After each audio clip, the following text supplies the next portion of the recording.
Hello everybody, मैं आप लोगों को केमिस्ट्री में बायोमॉलिक्यूल चैप्टर पढ़ा रहा हूँ। कार्बोहाइड्रेट स्टार्ट किया था। कार्बोहाइड्रेट क्या है ये मैंने बता दिया। क्लासिफिकेशन, वर्गीकरण कैसे किया जाता ये बता दिया। तो केमिकल प्रॉपर्टी के आधार पर, रासायनिक गुणों के आधार पर कार्बोहाइड्रेट को 3 ग्रुप में बांटा गया है: मोनोसेक्राइड, ओलिगोसेक्राइड और पॉलीसेक्राइड। तो आज उसी को हम लोग पढ़ेंगे। तो सबसे पहले हम लोग पढ़ेंगे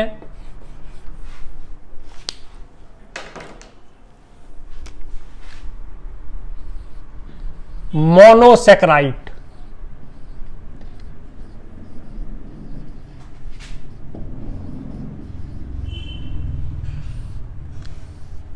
मोनोसेक्राइड कार्बोहाइड्रेट का एक ग्रुप है। मोनो मतलब होता है 1, सेक्राइड मतलब होता है शुगर। यहां शुगर का मतलब होता है मॉलिक्यूल ऑफ कार्बोहाइड्रेट। कार्बोहाइड्रेट के एक छोटे अणु को शुगर कहा जाता है, यानी एक मॉलिक्यूल शुगर को ही मोनोसेक्राइड कहते हैं। लेकिन इसको डिफाइन कैसे करेंगे? तो आप कहेंगे कि वैसा कार्बोहाइड्रेट जिसको हाइड्रोलाइसिस करने पर और अधिक सरलतम रूप की प्राप्ति नहीं होती है।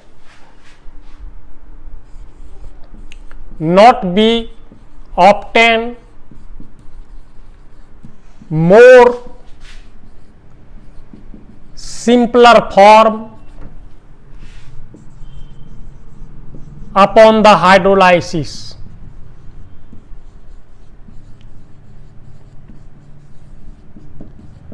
जलांशन करने के बाद वैसा कार्बोहाइड्रेट जिसको जलांशन करने के बाद और अधिक सरलतम रूप की प्राप्ति नहीं हो पाती है, उसी को मोनोसेक्राइड कहते हैं।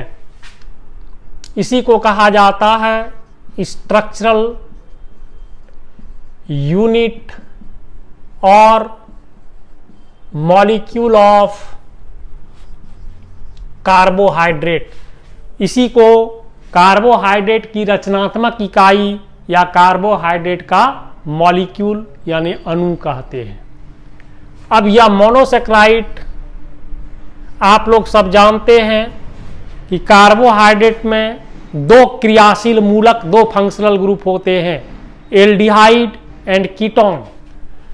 और कार्बोहाइड्रेट के नाम में ओज प्रत्यय जोड़ा जाता है, इसलिए मोनोसेक्राइड को 2 ग्रुप में बांटा गया है, एल्डोज और कीटोज। तो नो डाउट एल्डोज में कौन सा फंक्शनल ग्रुप होगा? एल्डिहाइड। और कीटोज में कीटोन ग्रुप, कीटो ग्रुप पाया जाता है। इसलिए एल्डोज को एल्डिहाइड शुगर कहते हैं और कीटोज को कीटोन शुगर कहते हैं। इसको एल्डिहाइड शुगर कहते हैं और इसको हम लोग कीटोन शुगर कहते हैं। ओके, एल्डोज शुगर जितने भी होते हैं सब रिड्यूसिंग शुगर कहलाता है, और कीटोन शुगर जितने भी होते हैं सब नॉन रिड्यूसिंग शुगर कहलाता है। यानी एल्डोज, एल्डिहाइड शुगर जितने भी होते हैं सभी एल्डिहाइड शुगर किसी न किसी रिड्यूसिंग एजेंट के साथ रिडक्शन रिएक्शन कर जाता है, और कीटोज शुगर जो है किसी भी रिड्यूसिंग एजेंट के साथ यह रिएक्शन नहीं करता है, यह इसका रिडक्शन नहीं हो पाता है। तो इसको याद रखेंगे। अब रही बात कि मोनोसेक्राइड जो होता है कार्बन की संख्या के आधार पर कई प्रकार के होते हैं। Number of carbons. इसके लिए एक फॉर्मूला दिया गया है CH2O होल n। n का वैल्यू यहां होगा मिनिमम 3 और मैक्सिमम 10। इस आधार पर कार्बोहाइड्रेट हो जाएगा, स्टार्ट होगा ट्रायोज से और लास्ट हो जाएगा डिकोज तक। तो इसमें यही फॉर्मूला आप बैठाएंगे तो ट्रायोज में एन का वैल्यू 3 हो जाएगा, तो C3H6O3, और डिकोज में आ जाएगा तब C10H20O10।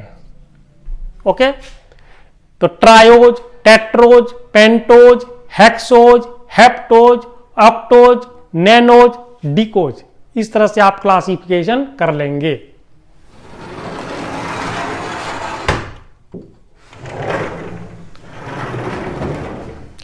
तो याद रखेंगे बंधु, सबसे ज्यादा और सबसे इंपॉर्टेंट कोई मोनोसेक्राइड है तो वह है हेक्सोज, जिसका फॉर्मूला हो जाएगा C6H12O6। यह प्रकृति में सबसे अधिक पाया जाता है, यह जीवों के लिए सबसे जरूरी होता है। हेक्सोज में भी दो टाइप हो जाएंगे, एल्डोहेक्सोज, जिसमें कि एल्डिहाइड ग्रुप फंक्शनल होगा, इसका एग्जाम्पल हो जाता है ग्लूकोज, गैलेक्टोज। ये दोनों एल्डिहाइड शुगर है, एल्डिहाइड हेक्सोज है। और दूसरा हो जाएगा कीटोहेक्सोज। तो कीटोहेक्सोज में नो डाउट कीटो ग्रुप पाया जाएगा, इसमें सिर्फ और सिर्फ आता है फ्रक्टोज। अब इसका हम लोग दोनों का स्ट्रक्चर पढ़ते हैं। तो पहला होता है ओपन चेन स्ट्रक्चर। तो ओपन चेन स्ट्रक्चर में कार्बन का 6 कार्बन का एक स्ट्रेट चेन होता है। तो इस तरह से 6 कार्बन का एक चेन बना दीजिए। फर्स्ट कार्बन हमेशा एल्डिहाइड बनता है, याद रखिएगा। अब हर कार्बन पर हम लोग बायां साइड में H और दाहिने साइड में OH जोड़ देंगे।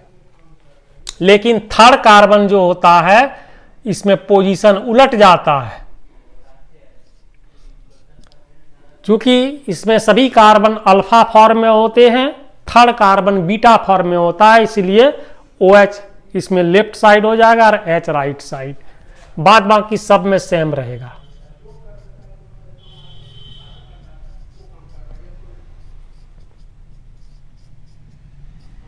तो देखिए ये हो गया एल्डोहेक्सोज यानी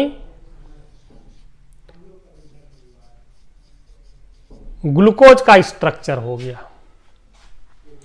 अब दूसरा कीटोहेक्सोज में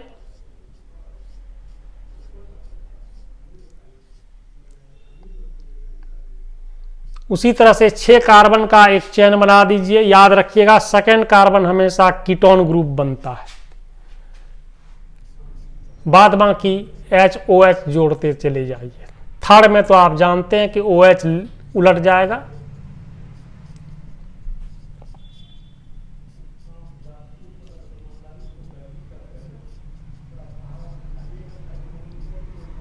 इस तरह से। तो ये हो गया स्ट्रक्चर किसका, फ्रुक्टोज का। ये हो गया ओपन चेन स्ट्रक्चर।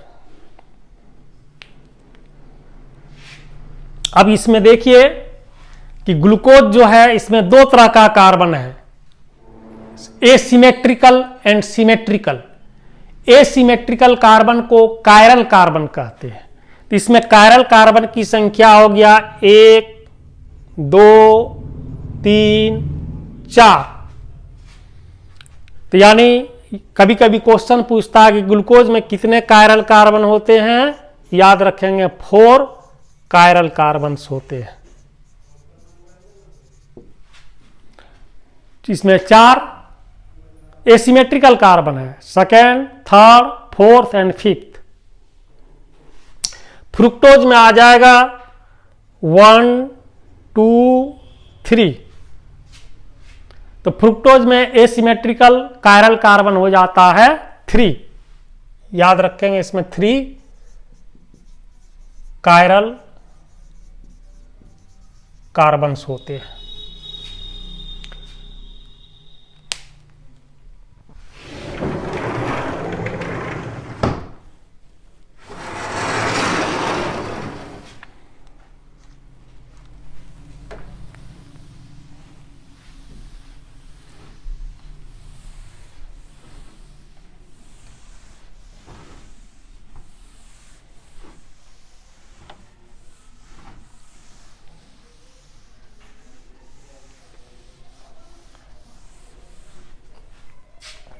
अब इसका हम लोग पढ़ेंगे क्लोज चेन स्ट्रक्चर।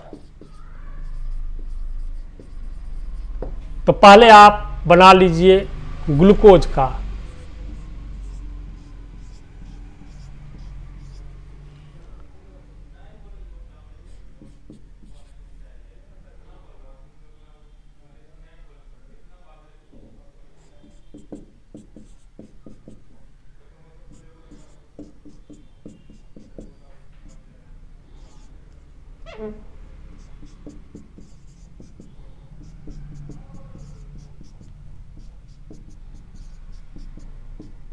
ये हो गया, ठीक है। अब इसका फर्स्ट कार्बन और ये फिफ्थ कार्बन जो है, इसी के बीच में क्या होगा, हाइड्रोजन का शिफ्टिंग हो जाएगा। यानी इसके बीच में हाइड्रोजन और ऑक्सीजन का शिफ्टिंग होगा। अब स्ट्रक्चर इस तरह से आप बना सकते हैं।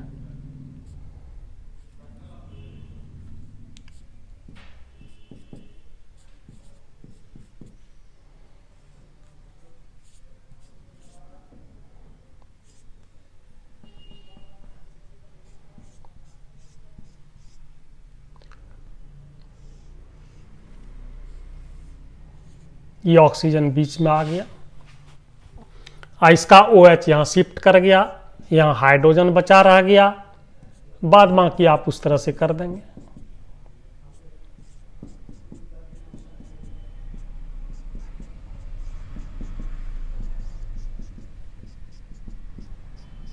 देखिए, इसको कहते हैं हम लोग क्लोज चेन स्ट्रक्चर। किसका है, ग्लूकोज का।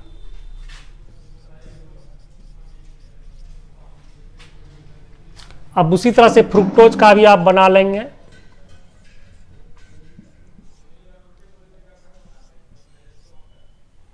तो आप जानते हैं फ्रुक्टोज में ये होता है।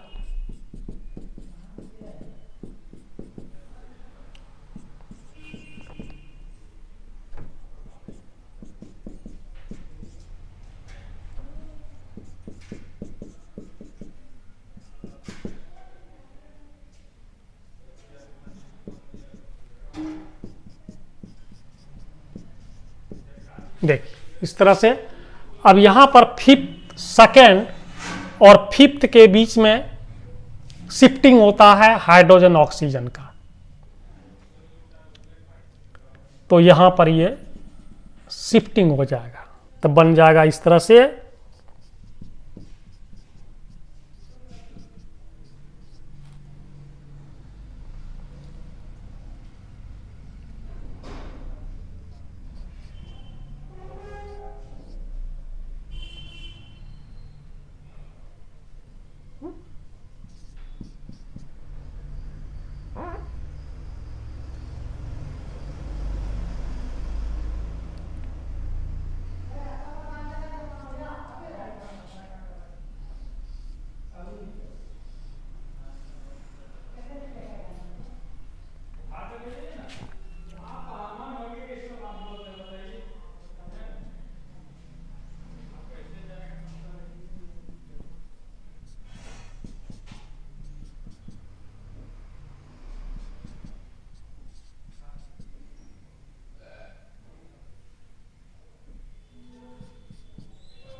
तो ये हो गया फ्रुक्टोज का क्लोज चेन स्ट्रक्चर।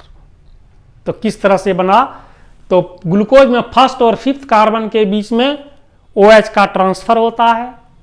उसी तरह से फ्रुक्टोज में सेकेंड और फिफ्थ के बीच में OH का ट्रांसफर होता है, और इस तरह से दोनों के बीच में बॉन्ड बन जाता है, बीच में ऑक्सीजन आ जाता है। इसी को क्लोज चेन स्ट्रक्चर कहते हैं। तो दोनों में डिफरेंस क्या है, तो ओपन चेन जो होता है यह रिएक्टेबल स्टेज है, यानी यह प्रतिक्रिया में भाग लेता है। क्लोज चेन जो होता है यह स्टेबल स्ट्रक्चर है, यह तुरंत प्रतिक्रिया में भाग नहीं लेता है। प्रतिक्रिया में भाग लेने के लिए इसको ओपन चेन में कन्वर्ट होना पड़ेगा।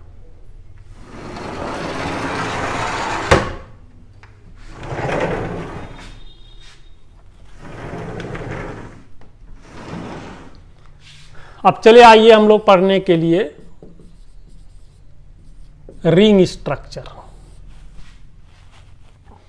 तो इसमें दो तरह का रिंग होता है।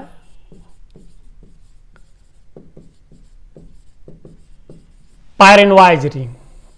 पायरेनवाइज रिंग में क्या होता है, hexagonal ring of 5 carbons and 1 oxygen, यानी 5 कार्बन और 1 ऑक्सीजन मिल करके हेक्सागोनल रिंग बना देता है। इसको पायरेनवाइज रिंग कहते हैं। इसमें आ जाता है सभी एल्डोहेक्सोज। एल्डोहेक्सोज का रिंग स्ट्रक्चर हमेशा पायरेनवाइज फॉर्म में होते हैं। जैसे कि आप देखिए, जैसे हम ग्लूकोज का बनाएंगे तो ग्लूकोज में ये 6 कार्बन जो है, इसके पास CH2OH है। ये रिंग बनाने में भाग नहीं लेगा, रिंग से बाहर चला जाएगा। रिंग बनेगा फर्स्ट और फिफ्थ और फर्स्ट कार्बन के बीच में रिंग बनेगा। उसी तरह से फ्रुक्टोज में आप देखिए, तो फ्रुक्टोज में भी 2 कार्बन है, 6 कार्बन और यहां पर देखिए 6 कार्बन और फर्स्ट कार्बन दोनों के बीच में CH2OH है। ये भी दोनों रिंग से बाहर चला जाएगा। कैसे होगा सो देखिए।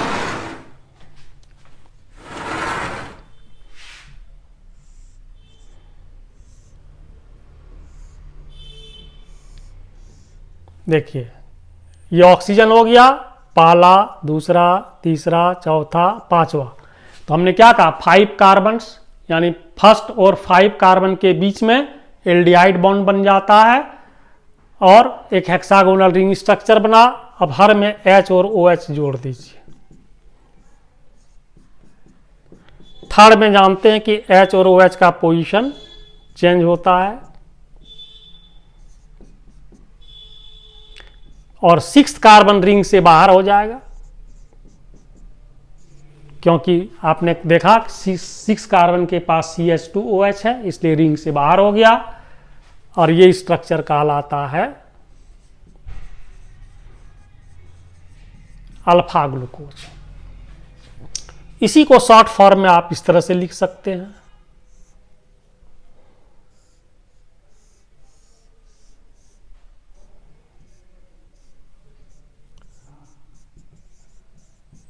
इसी का ये शॉर्ट फॉर्म है। ये आसान है आपके लिखने के लिए। ये भी हो गया अल्फा ग्लूकोज।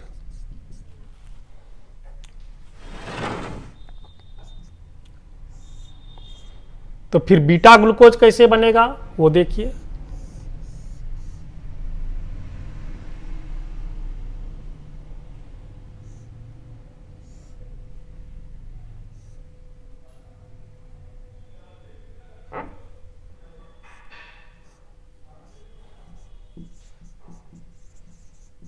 तो ये जो स्ट्रक्चर बना, ये बीटा ग्लूकोज का है। देखिए, फर्स्ट कार्बन में यहाँ बॉन्ड नीचे है, यानी OH नीचे है, और यहाँ फर्स्ट कार्बन में OH ऊपर चला जाता है।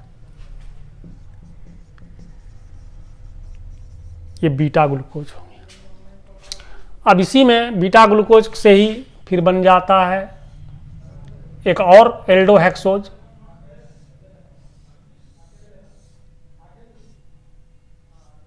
First carbon beta, fourth carbon में भी OH ऊपर चला गया। तो ये जो स्ट्रक्चर बना, इसका नाम हो गया गैलेक्टोज। देखिए, बीटा ग्लूकोज में फोर्थ कार्बन में आप देख रहे हैं कि OH नीचे है। यदि यही OH को ऊपर कर देंगे तो इसका नाम बदल जाएगा, इसका प्रॉपर्टी बदल जाएगा, इसका नाम हो जाएगा गैलेक्टोज।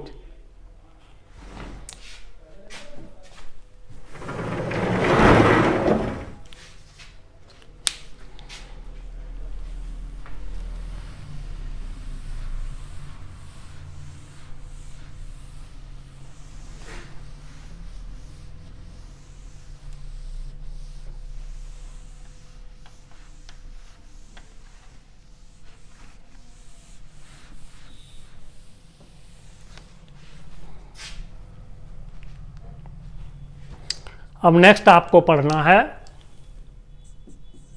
रिंग स्ट्रक्चर में दूसरा टाइप होता है फ्रेनवाइज रिंग। इसमें क्या होता है, 4 कार्बन एंड 1 ऑक्सीजन मिल करके बना देता है पेंटागोनल रिंग। और इसमें मेनली कौन आते हैं, कौन सा शुगर आएगा, कौन सा हेक्सोज आएगा, कीटो हेक्सोज यानी फ्रक्टोज का स्ट्रक्चर इसी में आता है। तो फ्रक्टोज में आपको मैंने बताया था कि देखिए ये 6 कार्बन और फर्स्ट कार्बन के पास CH2OH है, ये रिंग में भाग नहीं लेगा, रिंग से बाहर चला जाएगा।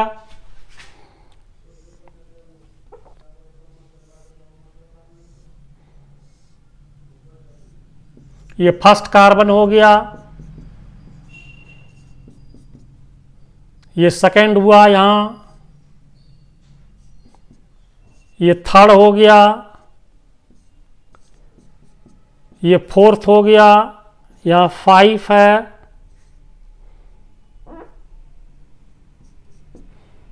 और ये 6 कार्बन हो गया।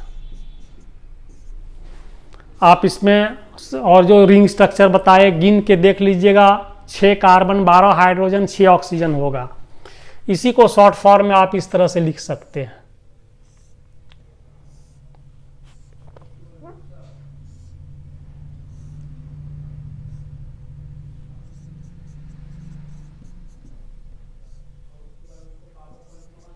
ये फ्रक्टोज का शॉर्ट फॉर्म होता है। तो इस तरह से हम लोगों ने मोनोसेक्राइड का स्ट्रक्चर और टाइप पढ़ लिया।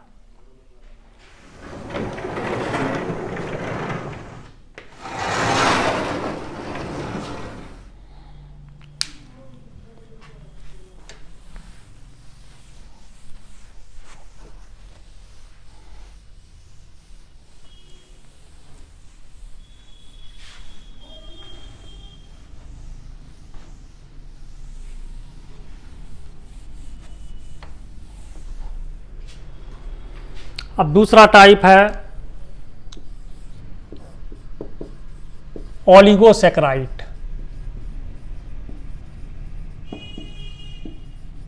तो ओलिगो का अर्थ होता है फ्यू, कुछ, सेक्राइड मतलब सुगर्स। तो वैसा कार्बोहाइड्रेट जिसको हाइड्रोलाइसिस करने पर कुछ संख्या में हेक्सोज शुगर की प्राप्ति होती है। फ्यू नंबर, तो फ्यू नंबर में मिनिमम 2 मैक्सिमम 10 हेक्सोज, ऐसे लिखिए chain of hexose sugars are found upon hydrolysis. जलांशन करने के बाद जिस कार्बोहाइड्रेट में कुछ संख्या में यानी 2 से लेकर के 10 हेक्सोज शुगर का चेन प्राप्त हो उसी को ओलिगोसेक्राइड कहते हैं। तो मान लेते हैं कि ये शुगर है, हेक्सोज शुगर है, तो इसका चेन बनेगा तो शुगर टू शुगर के बीच में केमिकल बॉन्ड बनता है। इस बॉन्ड को कहते हैं ग्लाइकोसिडिक बॉन्ड। यह ग्लाइकोसिडिक बॉन्ड 2 हेक्सोज शुगर के बीच में बनता है। मान लेते ये हेक्सोज शुगर पहला ग्लूकोज ही मान लेके चले तो ये फर्स्ट कार्बन में OH है, ये दूसरा ग्लूकोज हुआ जिसका 4th कार्बन का OH है। तो यहां पर क्या होता है, इसके एक का OH और इसके H के बीच में रिएक्शन हो गया, एक मॉलिक्यूल वाटर निकल गए। अब क्या होता है, दोनों के बीच में इस तरह से एक बॉन्ड बन जाता है। इसी बॉन्ड को हम लोग कह देते हैं ग्लाइकोसिडिक बॉन्ड। तो ओलिगोसेक्राइड में सबसे प्रमुख होता है डाइसैकराइड्स। ऐसे तो कई टाइप हैं, लेकिन सबसे इंपॉर्टेंट जो जीवों के लिए जरूरी है, जो जीवों में पाया जाता है, उसका नाम डाइसैकराइड है। इसमें मात्र 2 हेक्सोइस शुगर पाए जाते हैं, एक ग्लाइकोसिडिक बॉन्ड के द्वारा जुड़ता है। अब डाइसैकराइड में कुछ उदाहरण आपको पढ़ना है जो मैं बता रहा हूं।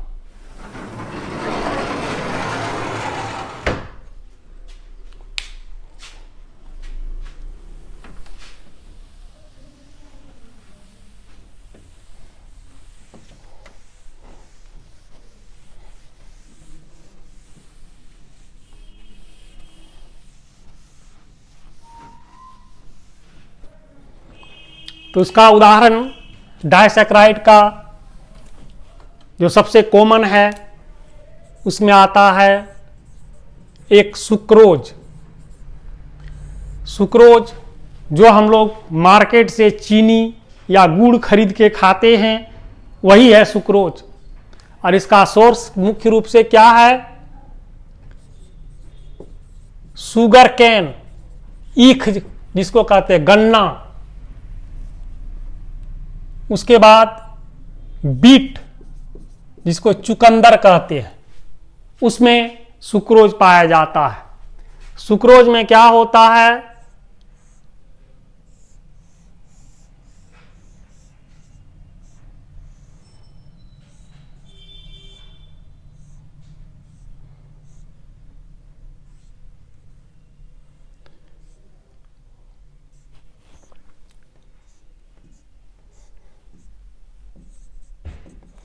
ये सुक्रोज का स्ट्रक्चर हो गया।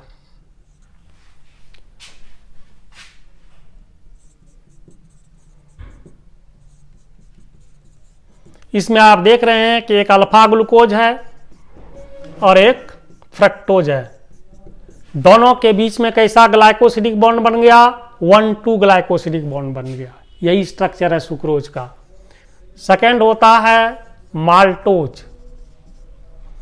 माल्टोज मुख्य रूप से पाया जाता है जर्मिनेटिंग सीड में। जिस बीज में अंकुर निकल जाता है उसमें माल्टोज पाए जाते हैं, और बार्ली में, जौ में। इसमें 2 अल्फा ग्लूकोज 1,4 ग्लाइकोसिडिक बॉन्ड से जुड़ता है।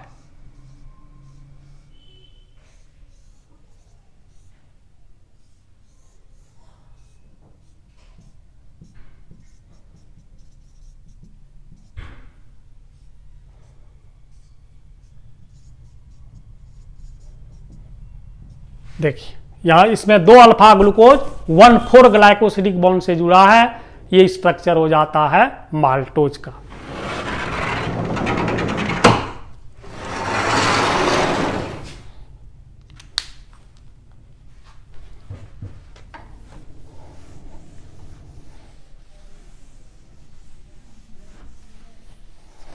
उसके बाद एक एग्जाम्पल आता है तीसरा, लैक्टोज, जो सिर्फ और सिर्फ मिल्क यानी दूध में पाया जाता है। इसको मिल्क शुगर भी कहते हैं। इसमें क्या होता है? एक गैलेक्टोज होता है। ये स्ट्रक्चर हो गया गैलेक्टोज का, और यह जुड़ जाता है 1,4 ग्लाइकोसिडिक बॉन्ड से अल्फा ग्लूकोज के साथ।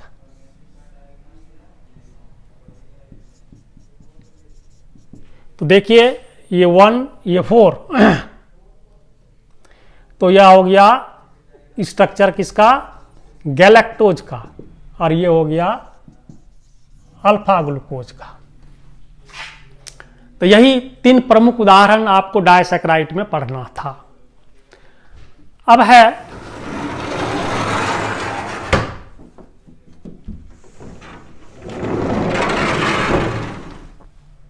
यहां याद रखेंगे आप लोग मुख्य पॉइंट कि मोनो एंड ओलिगो, ओलिगो में भी डाइसैकराइड, ये दोनों क्या कहलाता है?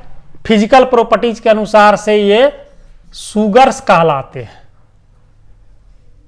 फिजिकल प्रॉपर्टीज में बताया था कि शुगर और नॉन शुगर होता है, तो मोनो और ओलिगो में भी डाइसैकेराइड ये दोनों को शुगर ग्रुप में रखा गया है, क्योंकि इसका टेस्ट हमेशा मीठा होता है, पानी में घुल जाते हैं और इसको हम लोग रवा के रूप में, क्रिस्टल के रूप में प्राप्त कर लेते हैं।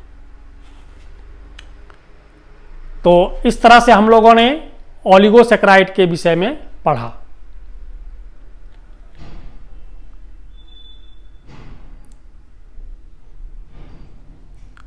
और अब नेक्स्ट क्लास में आप लोगों को और आगे बढ़ाएंगे। आज यहीं तक, तब तक इसको प्रैक्टिस कीजिए घर।